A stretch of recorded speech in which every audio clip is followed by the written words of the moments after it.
بسم اللہ الرحمن الرحیم۔ عورت کی آواز کا پردہ ہے۔ اب دیکھیے کس حد تک نماز میں اس وقت عورتیں بھی شریک ہوتی تھی۔ حضور نے فرمایا مردوں کی صف بہترین سب سے آگے والی ہے اور سب سے بری صف سب سے پیچھے ہے، کیونکہ اس کے پیچھے پھر عورتوں کی صف ہوتی تھی، اور عورتوں کے لیے سب سے اچھی صف سب سے پچھلی والی ہے اور سب سے بری سب سے آگے والی ہے۔ سب سے آگے والوں کے سامنے پھر مرد ہوتے تھے، ان کی پشت ہوتی تھی۔ تو اسی طریقے سے اگر غلطی کی ہے تو مرد جو ہے کہے گا سبحان اللہ، امام سے غلطی ہو گئی ہے، مرد کیا کہے گا؟ سبحان اللہ۔ عورت کیا کرے گی؟ اپنے ایک ہاتھ کے پشت پر اپنا ہاتھ مارے گی، اپنی آواز نہیں نکالنی۔ آواز کا پردہ، چھونے کا پردہ یہاں تک ہے کہ حضور نے کبھی کسی عورت سے ہاتھ نہیں ملایا، اور آپ جب بیعت بھی لیتے تھے تو بس زبانی الفاظ کہلوائے اور کہا ٹھیک ہے بیعت ہو گئی، یا ایک کپڑا پکڑا، اس کا ایک سرا اپنے ہاتھ میں دوسرا سرا اس خاتون کے ہاتھ میں، یا ایک تشت کے اندر پانی بھرا، اس میں ایک طرف اس نے انگلیاں ڈال لی اور ایک طرف حضور کی انگلیاں۔ لیکن مسافت لا اسافح النساء، ایک دفعہ ہوا بھی کہ بعض خواتین نے جب بیعت کی ہے تو پھر انہوں نے ہاتھ آگے بڑھایا مسافے کے لیے، حضور نے فرمایا انی لا اسافح النساء، میں عورتوں سے مسافہ نہیں کرتا۔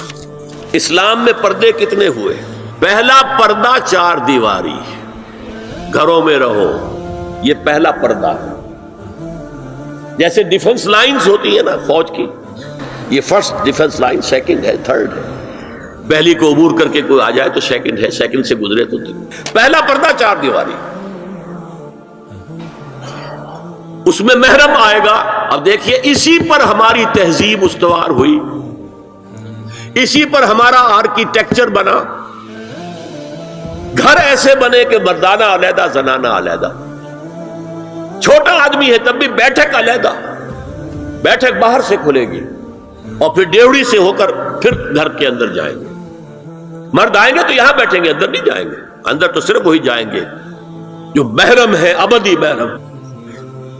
دوسرا پردہ ستر، گھر کے اندر جو محرم آ گئے ہیں ان کے سامنے چہرہ تو کھلے گا، باقی جسم کا کوئی حصہ بھائی بہن کا نہیں دیکھ سکتا، اور باپ بیٹی کا نہیں دیکھ سکتا، بیٹا ماں کا نہیں دیکھ سکتا۔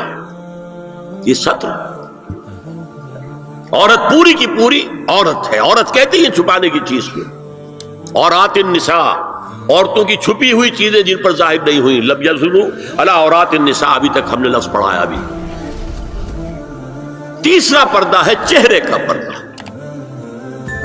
یہ ہے غیر محرموں سے، اور جب کہ گھر سے باہر نکلنا ہو اس کے لیے سورہ احزاب میں نے کہا تھا گھر سے باہر کا پردہ، چہرے کا پردہ وہ غیر محرموں سے ہے، اور گھر سے باہر نکلے گی تو غیر محرم سامنے آئیں گے۔ یا ایھا النبی قل لازواجک وبناتک ونساء المؤمنین یدنین علیہن من جلابیبہن ذالک ادنی ان یعرفن فلا یؤذین وکان اللہ غفورا رحیما۔ اے نبی صلی اللہ علیہ وسلم کہہ دیجئے اپنی بیٹیوں سے اور اپنی بیویوں سے اور مسلمانوں کی خواتین سے۔ اب دیکھیے یہ سورہ احزاب ہی میں ہو رہا ہے، شروع میں یا نساء نبی سے بات چلی، استیزان بھی صرف نبی کے گھر میں داخل نہ ہو اذن کے بغیر، آگے چل کر سورہ احزاب ہی میں عام بھی کر دیا، قل لازواجک وبناتک ونساء المؤمنین، کہہ دیجئے اپنی بیویوں سے، اپنی بیٹیوں سے اور اہل ایمان کی خواتین سے، یدنین علیہن من جلابیبہن، کہ وہ اپنے چہروں کے اوپر اپنی جلباب کو لٹکا لیا کریں، چہرہ چھپ جائے۔ اب اس کی تفسیر میں چاہتا ہوں کہ آپ کو جو مختلف مفسرین نے کی ہے وہ آپ کے سامنے میں رکھوں۔ حضرت عبداللہ ابن عباس نے اس آیت کی جو وضاحت فرمائی ہے اسے حافظ ابن کثیر نے اپنی تفسیر میں اس طرح نقل کیا ہے، اللہ نے مسلمان عورتوں کو حکم دیا ہے کہ جب وہ کسی کام کے لیے گھروں سے نکلے تو اپنی چادروں کے پلو اوپر سے ڈال کر اپنا منہ چھپا لے اور صرف ایک آنکھ کھلی رکھے، دونوں آنکھیں بھی غلط ہیں۔ ہمارے ہاں برقع کیوں بنا تھا؟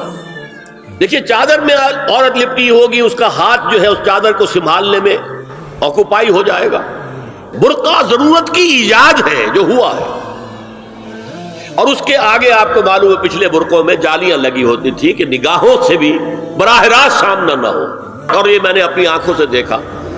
انقلاب ایران کے بعد جو حاجی آئے ایران سے، ان کو جو میں نے دیکھا ہے، اس طرح چادر میں ملبوس عورتیں ہوتی تھی، لمبی سی چادر، ایک ہاتھ سے اس کو اس طرح پکڑا ہوا ہے اور صرف ایک آنکھ کھلی ہے دوسری نہیں۔ میں نے شروع میں کہا تھا ہمارے نزدیک اسلام دین ہے، صرف مذہب نہیں۔ اسلام قرآن اور سنت دونوں پر مبنی ہے، صرف قرآن پر نہیں۔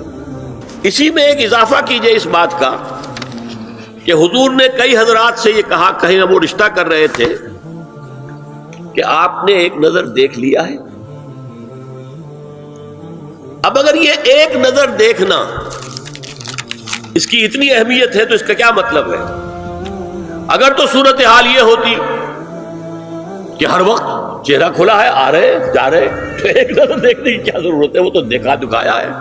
زمانہ آیا ہے بے حجابی کا، عام دیدار یار ہوگا۔ سکوت تھا پردہ دار جس کا، وہ راز اب آشکار ہوگا۔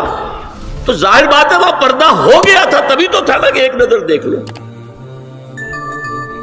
آپ نے پوچھا ایک صحابی سے کہ رشتہ کہاں کیا؟ وہاں کیا ہے۔ تم نے ایک نظر دیکھ لیا ہے؟ اس خاندان کی آنکھوں میں کچھ نقص ہوتا ہے، دیکھ لو، بس ایک نظر دیکھنا ہے، اس کی اجازت۔ تو یہ اجازت ہونا اس کا خود ثبوت ہے کہ عام حالات میں عورت جو ہے وہ دکھائی نہیں دیتی تھی، بلکہ وہ پردے میں رہتی تھی۔